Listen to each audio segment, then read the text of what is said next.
Olá, estamos de volta com mais um programa Debates Le Monde Diplomatique Brasil, em parceria com a TV PUC, com o Canal Universitário e com a TV dos Trabalhadores, a TVT. Hoje nós vamos tratar de um tema que tem sido um elemento de discussão na sociedade e de muitas surpresas. Nós vamos tratar dos valores, nós vamos tratar dos comportamentos e dos valores que estão demonstrando uma sociedade mais conservadora do que a gente imaginava. E, evidentemente, isso envolve também a questão das religiões, das igrejas. Para conversar sobre isso com a gente, nós temos aqui dois especialistas que eu vou apresentar para vocês, né? É o Fernando Altemeia Júnior, que é formado em Filosofia, em Teologia, é doutor em Ciências Sociais, é professor da PUC São Paulo e é chefe do Departamento de Ciência da Religião na Faculdade de Ciências Sociais da PUC. Muito obrigado por estar aqui, Fernando. Obrigado, Silvio. Quero apresentar também o Davi Alencar Silva. O Davi é pastor da Igreja Caminho da Graça no ABC. É membro da Frente de Evangélicos pelo Estado de Direito, é formado em Teologia, em Antropologia Cultural e em Pedagogia. Muito obrigado também por estar aqui. Obrigado, eu. Como vocês veem, é um pessoal que está aqui conosco especializado para discutir os temas dos valores da religião. Quero agradecer a audiência que vocês estão nos dando e dar início a esse debate com uma pergunta básica, assim, né? Eu queria que vocês entrassem no assunto nos mostrando, afinal, como é que se formam os valores. Você quer começar? Quero. Eu gosto de etimologia das palavras, de onde vieram, né? Fiquei até estudando o meu nome, de onde veio, etc. Então, valor vem de val. Val quer dizer algo válido, algo que te dá saúde, algo que te faz forte. Daí valente, valioso, valoroso. Então olha que interessante, o valor tem a ver com a pessoa, com a sua integridade. Esse é um homem de valor. Tem a ver também com as relações humanas, foi um contrato bem valorizado, valioso. Mas também tem a ver com a política, porque se ela não tiver valor, ela for uma política suja, morta, esquizofrênica, o povo vai sofrer. Então eu acho interessante, os valores nascem disto, de pessoas que têm um mínimo de dignidade, que querem valorizar a sua dignidade, valor próprio, valor de outros, e não querem desvalorizar-se nem desvalorizar outra pessoa, o que é difícil, porque a gente sempre está numa sociedade tão assimétrica que às vezes eu acho que eu sou um bem valente e valioso, já o outro nem tanto. Então, eu acho que essa discussão começa por aí, valorizar bem, caracterizar bem a palavra valor, né? Valor não é só ética, valor não é só dinheiro, embora o caderno da Folha de São Paulo chama valor no passado, agora chama dinheiro. Isso foi um desvalor, porque perdeu. Deveria continuar sendo, talvez, a economia, um grande valor, né? Então, eu acho que é isso, para começar assim, uma discussão pensando, valor é o que te dá saúde, valor é o que te faz forte, isso é valor, valioso. O que te enfraquece e tira a sua saúde não é valor. Então, já por aí a palavra ensina muito. Davi, tem uma coisa que se agrega ao valor quando a gente fala no campo da ética, do comportamento, são os valores morais. O que é isso? Como é que se formam? Essa é uma história, né? É uma história.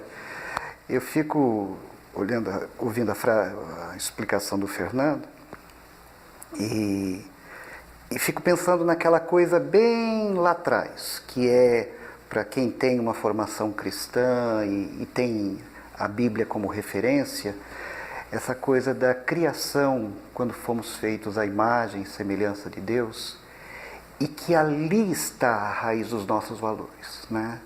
O valor de ser, o valor da dignidade da vida. E é a partir dessa dignidade de vida que surgem os os comportamentos, os mores, né, os costumes, que ou contribuem para que essa vida flua com saúde, com dignidade, ou valores que agridem essa vida e a machucam. Então, o processo ele é intrínseco, eu creio, a partir de um sentimento e de uma visão de criação, de a gente vir de um ser superior, do próprio Deus, mas também ele se constrói na sociedade a partir das relações, das histórias, dos eventos. A gente é formado em grupo, coletivamente, nesse sentido. Daí que surgem os valores morais. Dos mores. Os mores, os comportamentos. Que, numa determinada época, é de um jeito e vai mudando, e numa determinada cultura é de outro jeito. Eu morei há algum tempo no mundo muçulmano, os mores lá são de um jeito, né? A própria vestimenta das pessoas, a maneira de se relacionar entre os sexos, com vantagens e desvantagens em relação àquilo que é o nosso referencial ocidental. Mas são coisas construídas coletivamente. Muito bem, já que vocês estão referindo a valores e a mudanças, eu queria dirigir uma pergunta específica ao mundo católico, né? Então vou falar com o Fernando, né? Fernando, nós tivemos um período, nos anos 70, nos anos 80, em que a teologia da libertação, né, era o que oferecia a Igreja Católica para organizar as comunidades na periferia. Eu mesmo já fui envolvido nesse trabalho e tal, né? E a teologia da libertação... Oi? Eu também. Então, e a teologia da libertação, né, ela fala em valores de dignidade, de direitos, né, quer dizer, uma visão humanista, centrada no bem-estar das pessoas. E hoje em dia a gente vê uma Igreja Católica que parece que se afastou dos pobres, né? O que aconteceu? Esses valores sumiram? Eles foram substituídos por outros? É uma grande questão.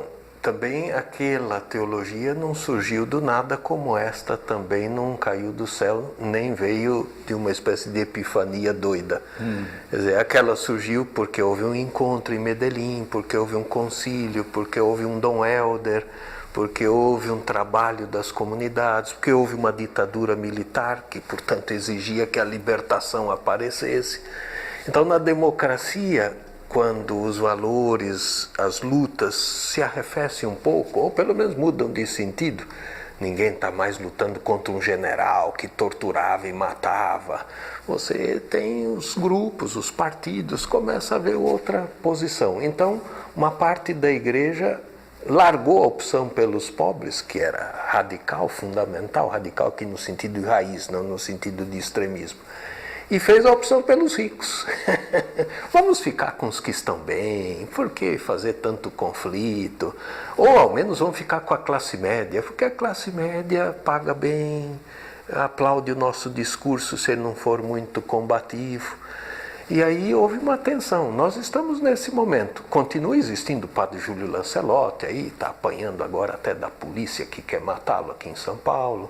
Continuam os irmãos e padres trabalhando no movimento de Sem Terra, mas também nos hospitais, também nas escolas, também nas periferias. Mas também tem um grupo forte que faz um discurso conservador, um discurso mais ligado aos interesses da classe média e se afastou dos pobres profundamente. Mas aí vem Francisco, o Papa, e diz: ei, não pode esquecer, vocês estão virando burocracia. Então essa tensão hoje está muito forte no Brasil. O ano que vem, por exemplo, só para dar um exemplo católico, a Igreja Católica vai discutir em pleno governo Bolsonaro, imagina só, na campanha da Fraternidade Quaresmal, política pública em favor dos pobres. Vai ser o samba do crioulo doido, né? Porque ele vai estar puxando para um governo que não parece popular, embora queira parecer, mas é um governo de direita, conservador, e a Igreja Católica vai discutir por 40 dias, pelo menos, saúde, direitos, sociedade, segurança, educação, os grandes temas da política pública. Isso vai ser muito interessante. Então, eu diria que nós estamos nesse momento na Igreja Católica vivendo uma boa tensão, uma tensão salutar. Você acha que mudaram os valores de lá para cá e pautam a Igreja Católica? O mundo está em mudança. Ela ficou um pouco perplexa, porque como cresceu muito o mundo pentecostal, ela sentiu que perdeu pelo menos 20, 30 milhões de pessoas que ou estavam nela ou não estavam muito nela e foram para um outro grupo religioso. E ela então deu uma baqueada, falou, opa, vou ver se então eu reforço a minha base. Muitas igrejas pentecostais também fizeram isso, igrejas evangélicas tradicionais. Vamos ficar cuidando mesmo das nossas ovelhinhas porque não tem tanto capim para todos. E aí esse discurso endógeno, esse discurso fechado, fez perder ainda mais fiéis. Porque o Papa, nesse ponto, é brilhante. Ou sai ou morre. Então, a Igreja Católica vai precisar, como as evangélicas também, como essa missão cristã, sair. Porque senão vira um gueto e vira uma comunidade dos bem gordinhos. Eu nem posso falar muito, porque eu estou barrigudo. Mas sair para onde? Sair para os outros que estão fora, sair para quem está sofrendo, sair para quem mora na rua. Aqui tem 25 mil habitantes morando na cidade de São Paulo, no meio da rua. Quer dizer, você não pode achar que é invisível, você não pode achar que eu não tenho nada a ver com isso. Isso tem em Santo André, isso tem em Santa Catarina, isso tem em qualquer capital hoje do Brasil. Explodiu a miséria. Então você não pode dizer, esse não é meu problema. Esse é um problema teológico, esse é um problema religioso, fundamental. Só que essa tensão não está resolvida, só para te dizer. Ela está aí, curto-circuito. Tem gente dizendo, acorda. Tem gente que diz, não, vamos dormir. Tem gente que diz, vamos sair. Não, aqui dentro está quentinho. Então essa questão está quente. Eu acho que ela deve continuar, porque é uma questão nacional, não é só das igrejas. Tá. Davi, vamos para os evangélicos, vamos especialmente para os neopentecostais, que estão crescendo uma barbaridade na sociedade brasileira. Igrejinhas brotando assim em tudo quanto é lugar. E uma teologia que é a tal da teologia da prosperidade, né? Que no fundo está centrada no empreendedorismo como valor, né? No individualismo, na competição, né? E de fato, quer dizer, quem participa dessas comunidades evangélicas tem algum benefício. Eu já vi uma situação em que o pastor fala, olha, Dona Maria aqui acaba de chegar na nossa comunidade, ela é uma costureira, então quem quiser costurar, costura com ela. O João também chegou hoje, é mecânico. Quem precisa consertar o carro, conserta com ele. Quer dizer, fica aí um negócio que de fato ajuda um pouco. Uma irmandade que se ajuda, né? Mas em base a que valores que esse pessoal está se agregando, entende? Um dos mestres que eu tive, que é o professor Robson Cavalcante, que foi professor da Universidade Federal de Pernambuco, já falecido, ele dizia o seguinte, a teologia da prosperidade vai muito bem na Califórnia e muito mal no Piauí. Ela funciona, e nos últimos 30 anos, principalmente, ela varreu o espectro evangélico, não só nas igrejas assumidamente de teologia da prosperidade, que é uma negação da reforma protestante. Muitos dentro do ambiente evangelical, ficam gritando por uma nova reforma, porque tudo o que acontece a partir da teologia da prosperidade nega o que foi a reforma lá atrás, a reforma protestante. Por que nega? Explica um pouco isso. Por que nega? Porque a reforma protestante partia do princípio de que a salvação é pela graça, a revelação é a Escritura, e eu sou um ser humano pecador que depende da remissão através da graça de Jesus Cristo. Isso resolve o quê? O meu problema de salvação. E isso me gera o quê? Uma vida de gratidão e serviço. E nessa vida de gratidão e serviço, eu vou para a sociedade. Foi isso que aconteceu na Europa. a reforma protestante, os protestantes europeus foram para a sociedade mudar suas sociedades. E efetivamente o fizeram. Né? Calvino, Lutero, Zwingli, Wesley, tantos e tantos, mudaram seus países, mudaram a estrutura social de seus países.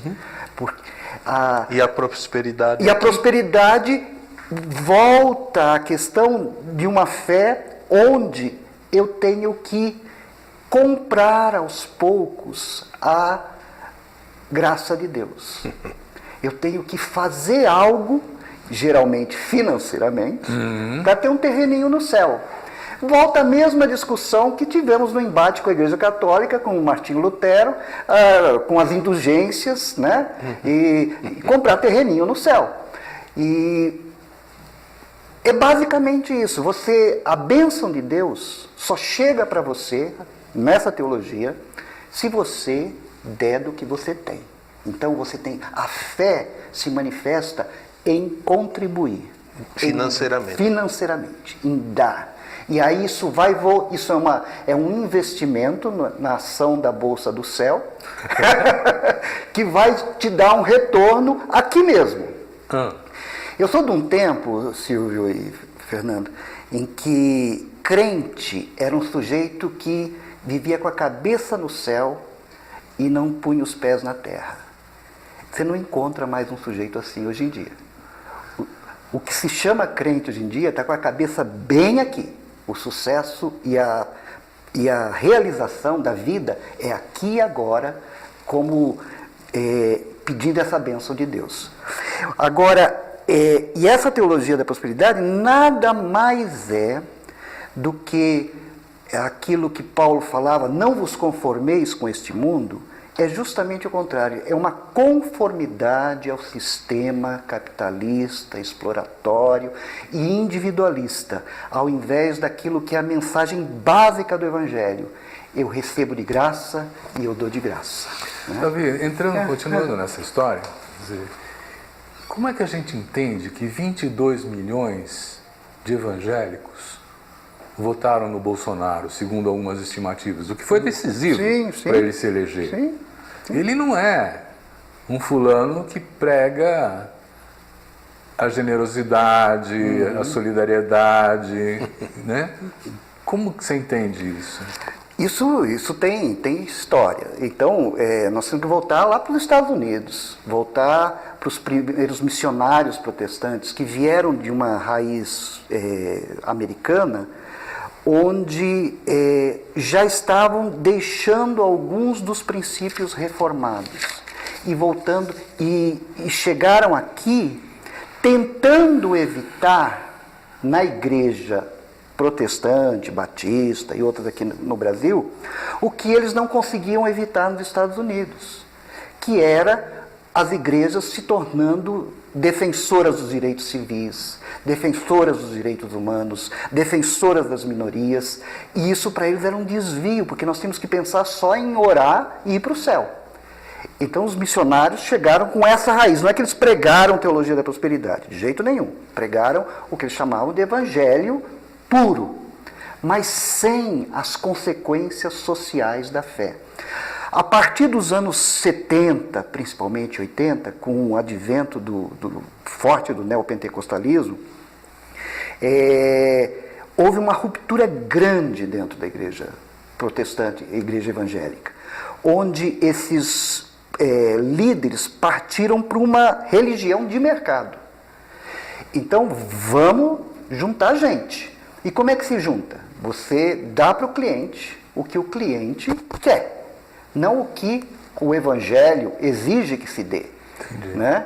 Então foi formando uma clientela. E uma clientela extremamente voltada para si mesmo. É o meu Deus que me ama, que me abençoa, que me ajuda e o resto é o resto. O resto Deus cuida. Não sou eu que vou cuidar. Não é a igreja que vai cuidar, não é a igreja que vai lidar com isso. Esse conservadorismo nas eleições dos evangélicos, ele não nasceu agora, ele só se mostrou agora fazendo diferença na eleição de um presidente. Mas eu lembro em 89, na primeira eleição presidencial, Na igreja onde eu pastoreava, havia 2 casais que queriam votar no Lula. Uma igreja de classe média, os outros 500 membros, todos No Collor. no Collor. E perseguindo esses 2 casais, dizendo, olha, o Lula é do diabo, ele vai fechar as igrejas, ele vai perseguir os crentes. E nós tivemos que falar, espera aí, não tem candidato do diabo ou de Deus. Deve fazer uma pastoral ali para apaziguar esse negócio. Então isso vem crescendo, até culminar com isso que nós temos hoje. Não é uma coisa do dia para a noite.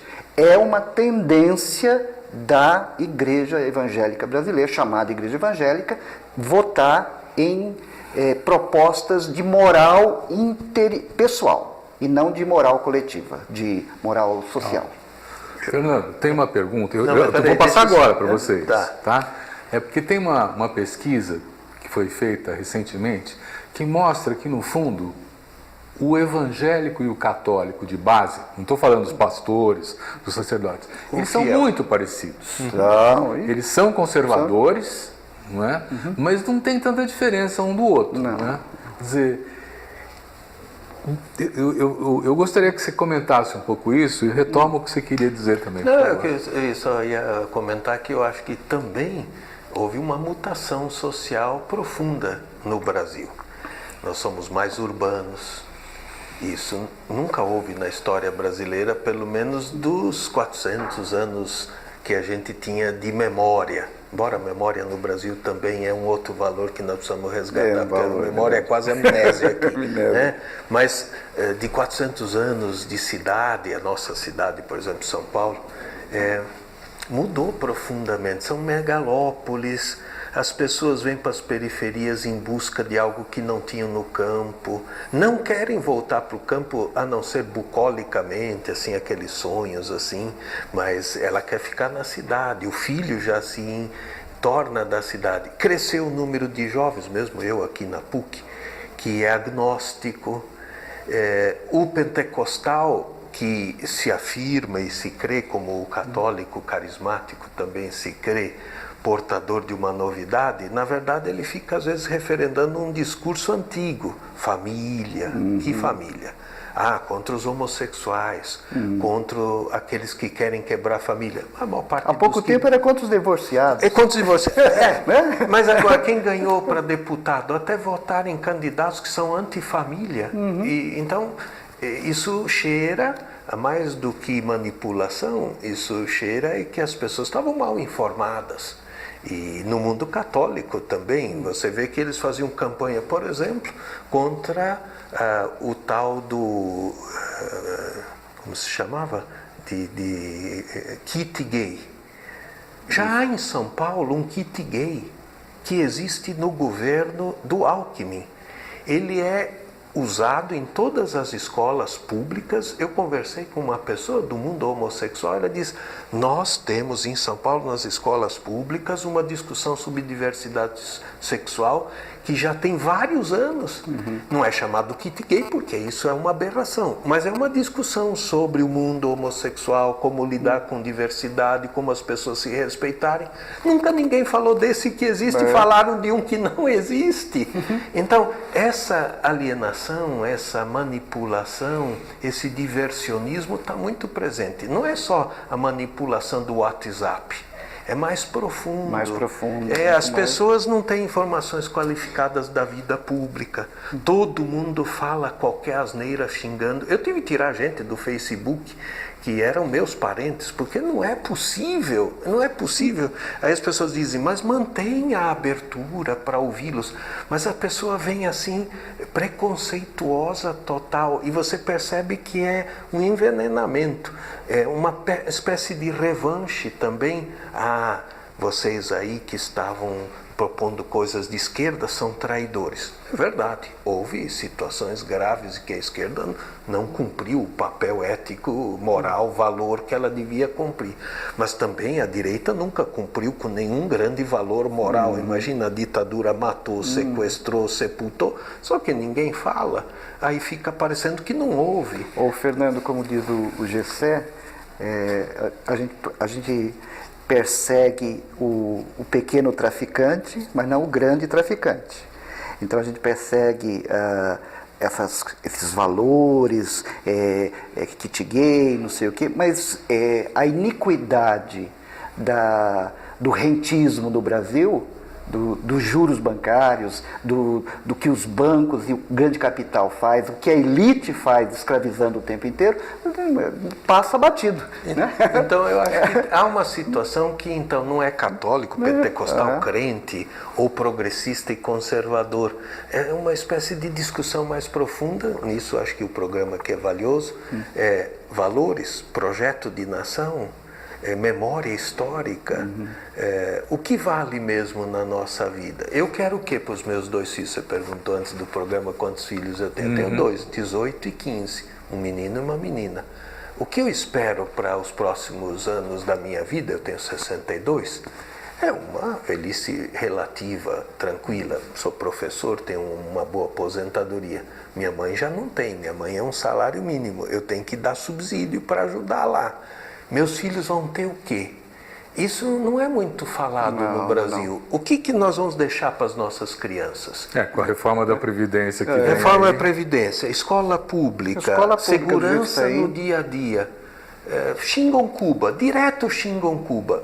Cuba foi reconhecida pela ONU como o país mais seguro do mundo. Não tem assalto. Eu quero ir para Cuba. Um amigo meu escreveu, se o Bolsonaro ganha, você vai ser perseguido? Eu falei, eu espero que não, porque eu estou numa vida muito pequena. Porque aqui você pode ser bem acolhido na Alemanha, porque nós não queremos de novo o nazismo. Nós sabemos o que é isso. Eu falei, não, eu sei também, porque a minha mãe passou no nazismo, minha avó esteve no nazismo, mas o brasileiro não sabe. Pensa que nazismo é uma festa, é uma alegria. Já viu aquele menino negro com tatuagem e marcas da cruz nazista? Mas você vai ser o primeiro a ser morto, rapaz, para com isso. É um paradoxo. Ele aplaude o que vai ser o seu torturador. Então, eu acho que isso, voltando à pergunta sua original, é muito sério. Nós vamos precisar fazer um debate, Frei Beto está propondo isso, o Leonardo está propondo isso, voltar às bases. Eles estão falando voltar às bases de voltar às periferias, voltar ao povo. Eu peguei esse mote deles, voltar às bases do que nós queremos de país, voltar às bases do que é educação fundamental, voltar às bases dos alunos e jovens poderem ter memória histórica do que aconteceu nos últimos 50 anos. Eles não sabem nem o que aconteceu. Agora eu queria pegar um gancho nisso aí. Pois não. Para destacar uma coisa. Você falou que a Igreja Católica vive uma tensão boa, né? A chamada Igreja Evangélica hoje, esse colosso que a gente chama de igreja evangélica. É um guarda-chuva. É um guarda-chuva imenso, onde tem os históricos, os pentecostais tradicionais e os neopentecostais. Não vive essa tensão hoje, vive um grande consenso.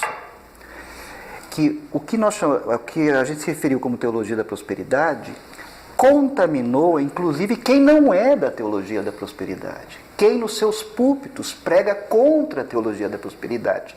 Mas a ortodoxia é mudada pela ortopraxia. O que é praticado nega o que é pregado, mesmo quando a pregação é boa. Fica incoerente. Fica incoerente. E então, o que acontece hoje? Entre os evangélicos, há um imenso consenso conservador, intimista, egoísta e voltado para o meu próprio sucesso, seja em que igreja for. Há um pequeno grupo, sempre há, e que tenta sobreviver tentando profetizar contra essas coisas. Então nós nem temos essa tensão ainda. Nós precisamos ter ainda. E à frente de evangélicos e outros... A gente empresta o Papa para vocês. Estou precisando de um Papa. Assim. Olha, o Ovaldo Ramos é uma das vozes no Brasil que está catalisando pessoas com esse tipo de voz. E que precisa... Ele é membro do nosso conselho editorial. E que precisa, porque voltando ao Papa, ou sai ou morre. A igreja morre na alma, embora possa continuar No poder. no poder. Mas aí tem uma questão que eu queria colocar, que vocês puxaram o Gessé de Souza, eu vou trazer ele de volta. Né? Ele fala numa sociedade escravocrata nos seus valores, oligárquica, hierárquica, autoritária, vertical, tudo que vocês quiserem nesse sentido, né? Sendo, vamos dizer assim, que essa elite consegue construir os valores que pautam o conjunto da sociedade. Sim. Acontece que para produzir esses valores, nós temos três grandes instituições, se a gente pode chamar assim. A família, a educação e a igreja. Sim. Né? Vai deixar de fora a televisão? Põe aí, Não, vai. põe a televisão também, você tem toda a razão. mídia. Né? Porque hoje ela é poderosa. Agora, então, se nós temos esses valores conservadores se reafirmando hoje, a igreja teve um papel forte na construção desses valores. Sim. Não é? Sim. Existem perspectivas que vocês veem, vamos dizer assim, de se enfrentar essa situação? Por exemplo, eu apresentei você como da Frente Evangélica de Defesa dos Direitos, não é? Mas parece que ainda é um grupo muito restrito. Né? Como é que a gente vai enfrentar esses canais de televisão, né? todo esse aparato hoje tecnológico que chega pelo WhatsApp para você? Quer dizer, tem um negócio que chama-se firehosing, né? Que hoje está na moda esse nome, que é a técnica de produzir mentiras e depois desmentidos, para você ficar atento àquele tema e deixar de ver os outros. Cortina de Como é fumaça. que vocês veem? O conservadorismo saiu do armário? Ele já existia antes forte, mas ele estava contido? Como é que é isso? Eu acho que nós vivíamos uma crise de ilusão em relação à nossa própria identidade. Que o Gessé trabalha com isso. Desconstruindo um pouco até Gilberto Freire, etc., do homem cordial, do Sérgio Buarque. O brasileiro nunca foi cordial. Nós temos tensões latentes há séculos na nossa sociedade e que ficavam aí abafadas. Agora os monstros surgiram. Eles se tornaram, perderam o pudor. Havia um certo pudor em mostrar quem a gente é. Nós somos uma sociedade muito desigual, muito violenta e cheia de preconceitos. Agora, essa é a nossa cara. Como que vamos lidar com isso? Você falou, como é que a frente de evangélicos ou grupos assim vão lidar? Honestamente, eu não sei. Nós parecemos... eu volto para o Frei Beto. Eu acho que eu não vou ver a colheita. Mas tem que morrer semente, né? Pois é, mas a periferia, por exemplo, tem uma concentração de negros. Né?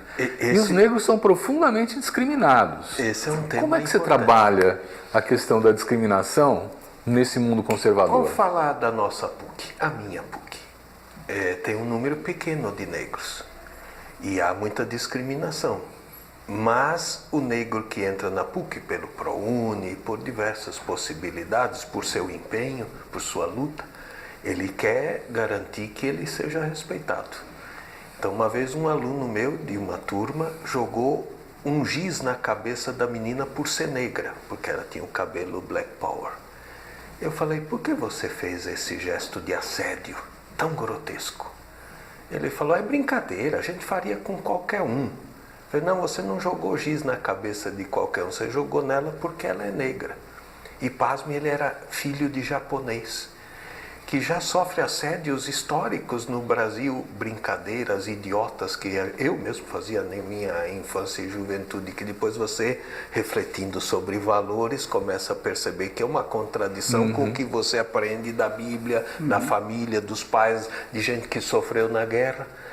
Esse menino saiu da PUC, nós o tiramos da PUC, expulso da universidade por ele praticar esse gesto.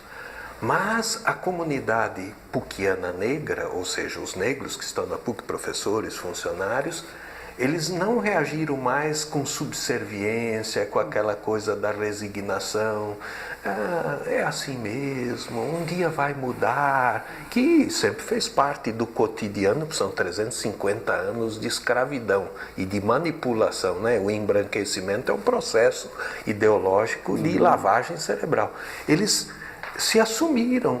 E eu mesmo conversei com vários professores dizendo, nós vamos pensar esse tema na PUC e no Brasil. É um tema novo, que as igrejas deixam sempre num segundo lugar, a católica especialmente, porque ela é muito branca.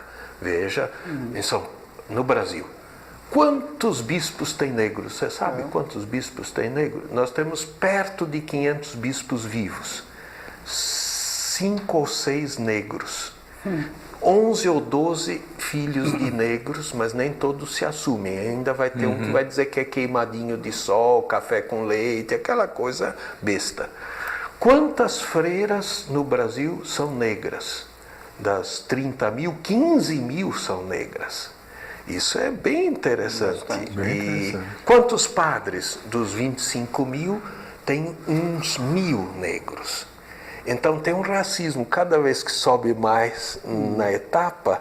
Então esse é um tema importante. Eu acho que o Brasil tinha que discutir a questão da identidade étnica sem criar mais racismo, nem racismo invertido. Esse é um tema para a religião, para a política brasileira. Você trabalha essa questão do negro na sua igreja? A gente trabalha, não tem trabalhado diretamente como precisaria. Mas eu tenho um amigo, o pastor Marcos Davi, ele escreveu um livro há muitos anos, A Religião Mais Negra do Brasil, que é a evangélica, onde tem muitos negros, muitos pastores negros, muitos líderes negros. Ela é acolhedora nesse sentido.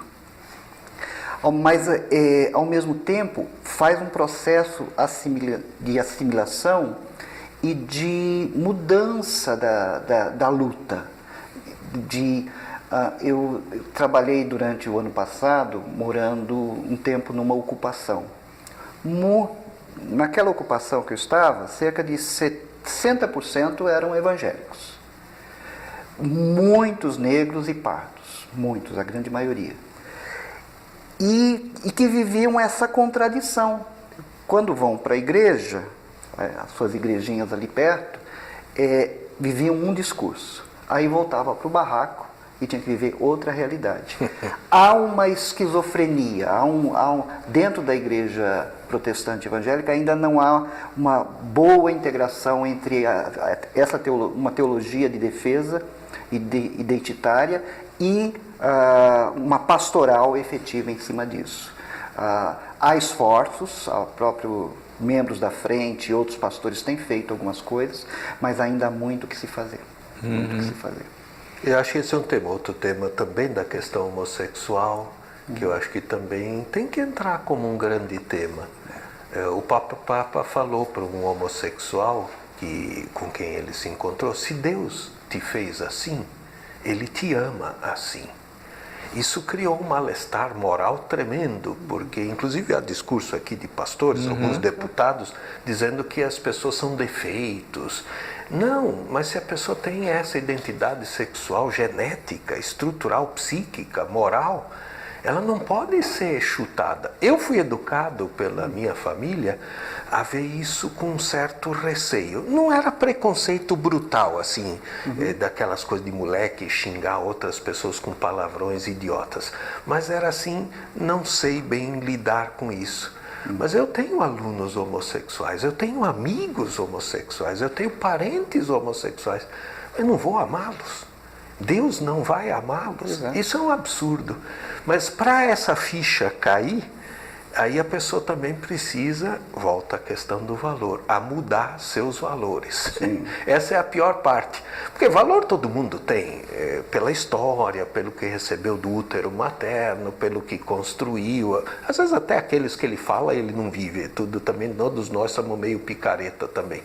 Mas depois, às vezes, quando ele se defronta com o diferente, com uma coisa que questiona ele profundamente, ele vai ter que rever isso daí. Estaríamos dispostos, enquanto brasileiros, a rever certas posições, eu acho que isso é muito importante. Então eu vou rolar uma questão para vocês que é mais delicada. Nós já estamos no delicado, você vai para mais delicado. É uma questão de saúde ou é uma questão moral? O quê? Aborto. O aborto. É uma questão de saúde pública Tá. ou é uma questão de fundamentos morais de organização da família? Olha, na Igreja Católica, em termos mais globais, salvo alguns grupos muito específicos, é uma questão ética profunda de identidade. Sim. E ela tem pautado todos os últimos 100 anos, que é novo. Antes o aborto foi até admitido por Santo Tomás, não vamos esquecer, porque não havia concepção de que a ideia de que a alma se penetrava com 90, 70 dias, então permitia-se. Hoje, com a moderna ideia dos cromossomos, agora o chinês está fazendo até intervenção, isso é meio dramático, né? Criar uma nova espécie, isso é eugenia. Então, para a igreja, o medo da eugenia, o medo de o aborto ser praticado de uma forma ridícula, fugaz, não aquele que você pensa, o anencefálico. Eu fiz um grande debate teórico com grandes profissionais falando em nome de Dom Paulo, apanhei muito na questão da anencefalia, porque aqui não há persona. E se não há persona, então não há de fato um aborto. Então são questões muito delicadas. Você está falando do quê? Do aborto deliberado? Mas quantos fazem isso? Da liberdade de escolher. Da liberdade de escolher sobre a vida pessoal como mulher, do aborto que o companheiro faz, porque no Brasil quem faz o primeiro aborto é o companheiro que dá um chute na esposa, na companheira ou na moça e diz não assumo. Esse é o grande aborto também, um aborto político, um aborto de um machismo brutal desse país. Ou aborto praticado por uma mulher que quer decidir sobre o seu ventre. Então, a igreja diz que não é possível, a igreja católica afirma que não é possível. Para a igreja evangélica é uma questão ética, moral, mas também é uma questão de saúde pública. É uma questão de injustiça, não dá para... E mais, nós não vivemos uma teocracia, isso é uma sociedade plural. Não, a igreja não pode querer ela ser o reino de Deus. O reino de Deus é uma coisa muito mais ampla. E dentro da perspectiva de futuro, as visões cristãs são variadas. Mas agora nós vivemos uma sociedade plural. Não podemos impor sobre o todo da sociedade a minha convicção pessoal e a minha fé e a minha visão ética pessoal. Eu penso que como cristãos nós precisamos pensar no todo e ter leis e procedimentos que atinjam e atendam a todos, inclusive os que não creem. Mas aí você abre uma oportunidade para eu colocar o que eu acho que foi um avanço expressivo na sociedade brasileira, que foi a Constituição de 1988, dita como a Constituição de Defesa dos Direitos e tal, né? E lá está expressa o reconhecimento da diferença, o pluralismo, o respeito às pessoas, às suas identidades, às minorias e tudo mais, né? Você falou assim, realmente nós não estamos vivendo numa teocracia, não é? Mas nós temos umas bancadas religiosas fortíssimas no Congresso que estão vigiando isso. Tem um talibã gospel aí. E de alguma maneira, quer dizer, é um movimento contrário ao que está na Constituição de 1988. Sim. Mas a nossa Constituição, se me permite, eu ajudei a construí-la. Eu passei abaixo-assinados em São Mateus, na Zona Leste. Cada domingo, durante o culto, as celebrações, as missas, a gente passava para assinar com os deputados à época, Eduardo Jorge, personagens importantes, Adriano Diogo. Nós levamos aqueles milhões de assinaturas que fizeram uma Constituição a partir também de consulta popular. Mas havia um projeto, havia um movimento social. Agora não há tanto. Cada vez que alguém diz a PEC número tal, eu não sou jurista, mas eu digo, quem te deu o direito de fazer uma intromissão numa Constituição que precisou de uma Assembleia Constituinte. Agora desfiguraram completamente, fizeram, até essa última, que é a espada de Damocles sobre nossa cabeça, que durante 20 anos não se mexe nada em orçamento. Quem deu o direito ao Estado fazer isso? O Estado está a serviço da sociedade, não a sociedade. A sociedade? Não consultou, quer dizer, o sábado ficou mais importante que o homem, para usar a linguagem de Jesus Cristo. Quer dizer, então nós vamos pastar, morrer, sofrer, viver um governo agora de terror, não só por causa de Bolsonaro, porque independe, já era o do Temer. Ou seja, eu ficava rezando, só faltam 33 dias para acabar o Temer. Agora já estou falando, faltam 5.020 para chegar a 2023. Aí os meus amigos dizem, Fernando, pelo amor de Deus, seja otimista. O que foi a Constituição de 88, ele está muito fragilizado. A Constituição está absolutamente desrespeitada. 20 anos depois. 20 anos depois.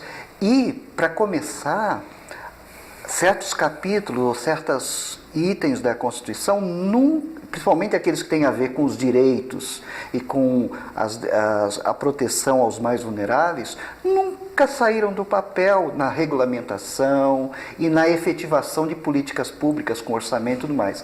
Eu falo, por exemplo, da moradia. É direito moradia. Aí se regulamentou com o Estatuto da Cidade. Mas é uma lei que não cola. Não precisa ter invasão. É só o Estado fazer o que está na lei. Isso. O que está na lei. Isso vale para o SUS, pro SUS, isso vale para a LOAS, Serviço Social. Cumprir o mínimo e o Brasil teria outro. Melhora. Então, mas nós estamos assistindo, esse teto vai significar que não vai ter mais dinheiro para fazer funcionar nem o SUS, nem a educação como vinha funcionando. Sim. Em alguns casos o SUS é um sucesso, mas a educação já era precária. Né? Certo. Quer dizer, as igrejas vão substituir o Estado nas políticas sociais? Elas fizeram isso por longos anos desde a República. Né? A igreja nunca, as igrejas, inclusive as outras igrejas, metodista, luterana, batista, sempre cumpriram isso, são famosíssimas. Aqui do lado da PUC tem um centro universitário e de valor batista que é valiosíssimo.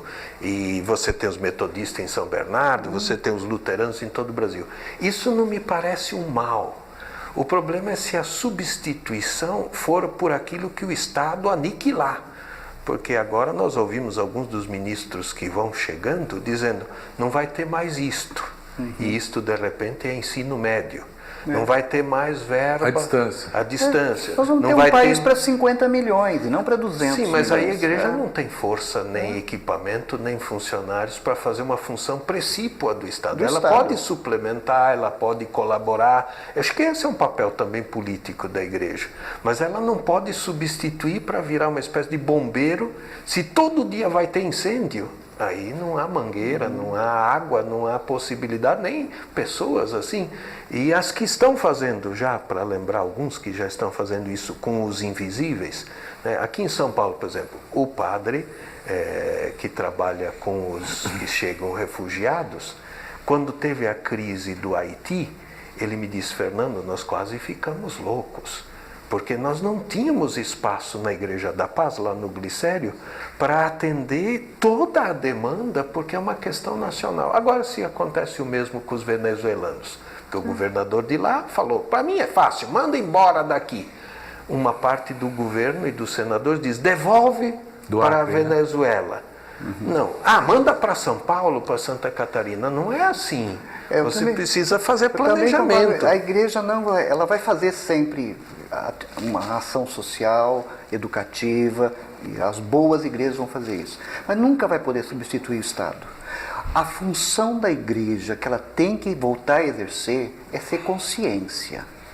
É falar para a nação e falar para o Estado para onde que as coisas têm que ir.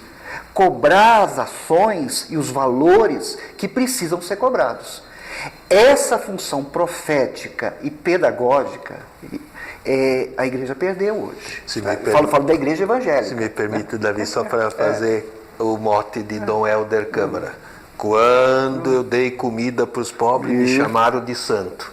O dia que eu perguntei por que tem pobres, me chamaram de comunista. Essa é muito genial. Eu acho que essa é a função da igreja. Cobrar e lembrar que nós temos que construir um país para todos, não é para 50 milhões. Vamos lembrar a Previdência. A Previdência surgiu na história, começou lá quando jogaram o dinheiro no pé dos apóstolos e eles começaram a repartir para quem precisava. Foi a primeira Previdência que surgiu. A partir daí, os desenvolvimentos, se criou então um instrumento, um instituto onde vamos proteger os idosos, os doentes, aqueles que não têm condições de produzir para seu próprio sustento. Agora nós estamos vendo um movimento contrário a isso, querendo destruir isso, e isso que nós não podemos deixar. Você sabe que durante aquela época em que os estudantes ocuparam as escolas públicas, Paraná parece que mais de 2.000 escolas foram ocupadas. Certo. Aquilo lá mobilizou o bairro, né, porque era o aluno, a família morava do lado, não é? E os alunos todos representavam, de alguma maneira, a própria região. Né? Isso. E houve 1 ou 2 casos em que as igrejas se abriram para discutir, as igrejas evangélicas, se abriram para discutir a situação da educação. Quer dizer, se você pensar que na periferia o que tem mais são as igrejas disseminadas por aí, né? Você anda 200 metros, você vai encontrar uma igreja. Né? Tem rua que esse tem é um espaço associativo dos mais importantes. Sim. E se ele se mantiver, como você diz, ecumênico, discutindo escola, paz, justiça, o futuro dos adolescentes, esse é um grande lugar. Esse é um grande lugar. As igrejas evangélicas pentecostais, eu falo como católico, não são inimigas. Não? Isso alguns bispos e padres têm como concorrentes, etc. Eu acho isso uma imensa bobagem. Nós temos desafios tão gigantescos à frente que não podemos. Mas é óbvio que fica difícil fazer um discurso com alguém que faz, sei lá, uma leitura tão fundamentalista. Exatamente. Aí vem Há um desafio teológico Isso. que as igrejas pentecostais, neopentecostais, as evangélicas em geral, precisam enfrentar. Com a teologia que está proposta, ou oficialmente ou extraoficialmente, isso não vai acontecer. E também diria eu, do outro lado, as igrejas progressistas, revolucionárias, proféticas, também não podem ir lá na frente igual um Dom Quixote, batendo nos moinhos de vento, esquecendo que sem o Sancho Panza também não tem revolução. Então, acho que precisa haver uma conversa. E eu acho que é só por aí, com esse possível, difícil casamento entre um grupo popular forte e referencial hoje. Os pentecostais estão nas periferias, com uma visão política, quem sabe com o movimento que ele representa, uma retomada não identitária ou da mesma forma da teologia da libertação, porque hoje há outras teologias, do feminino, do negro, dos jovens, dos adolescentes, para poder dizer, podemos saltar esse obscurantismo do Bolsonaro, podemos ultrapassar essa ideia de voltar à cristandade autoritária. Dá para fazer isso, só que não é tão simples. Não. Então vamos explorar um pouco isso, porque é o veio de olhar o futuro. Isso. Vocês têm alguma expectativa de que católicos e evangélicos que tenham essa percepção da necessidade de valorizar os direitos humanos, a democracia, possam se articular para fazer alguma coisa em conjunto? Eu tenho a maior esperança de que isso já acontece no informal, já acontece nos relacionamentos. Eu tenho lá na ocupação que eu do assistência, eu e o padre estamos sempre juntos fazendo as coisas, porque é nós, né? Não tem outros. Então a gente tem que batalhar por aquilo. Agora, nos grandes staffs, nas cúpulas, isso ainda tem chão para andar. Posso mostrar um livro? Pode. Eu gosto demais. É de Norberto Bobbio, chama-se O Elogio da Serenidade. Ele é um dos maiores pensadores italianos, morreu recentemente, um cientista político, ético, moralista, um homem de valor. E ele diz que nós precisamos treinar em cada um de nós a serenidade. Mas ele não vê a serenidade como platitude ou simplesmente um zen que ficasse. Não, como um esforço da pessoa que acredita na verdade, na justiça social, de manter-se firme. Um amigo meu, o padre Júlio Lancelotti, diz assim: a minha vida é ficar com os derrotados, aí eu já estou feliz.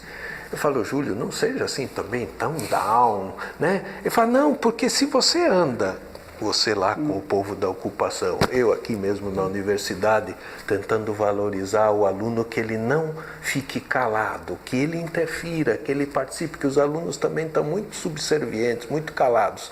Eu acho que dá para costurar, assim, nesse miúdo, na sociedade civil, uma novidade. Não acho que os partidos serão novidade. Aliás, eu acho que eles são hoje a antinovidade, todos eles, mesmo os da ultra-esquerda, e menos ainda os da ultradireita. Esse negócio é pavoroso, nem são partidos, são aparelhamento. Eu acho que a sociedade civil, um Le Monde Diplomatique, estando aí com o seu papel, as igrejas, o pagode, a periferia, o funk, não sei, tudo isso da cultura, da aliança popular, das lutas sociais, das religiões participando, costurando. O Papa Francisco, volto a ele, porque ele é um grande luz no mundo. Ele diz: vamos unir os movimentos sociais para pensar terra, trabalho, justiça, mas também paz, também diálogo. Ele tem ido a muitos encontros com evangélicos, pentecostais, mas também islâmicos, judeus, dizendo: precisa abrir um caminho de diálogo. Deixa eu fazer um comentário para vocês. Eu li nos jornais recentemente que o PRB, que é o Partido da Igreja Universal do Reino de Deus, que criou um partido, agora criou a Universidade do Partido. O primeiro partido que tem uma universidade. Né? A Universidade Republicana, como eles chamam, né? Para formar os seus quadros políticos. Nós estamos antevendo uma possibilidade de viver um período de uma guerra de valores, não é?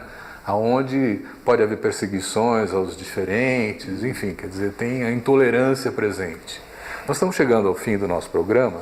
Eu queria pedir a cada um de vocês, né, que faça uma reflexão em torno da ideia de como entrar nessa guerra de valores, como enfrentar esse conservadorismo que está nos levando a essa situação, que talvez a gente possa dizer, embora eu tenha todas as críticas ao governo Temer, que talvez a gente possa dizer no futuro que era mesmo pior do que o que vem por aí. Meu Deus. Não.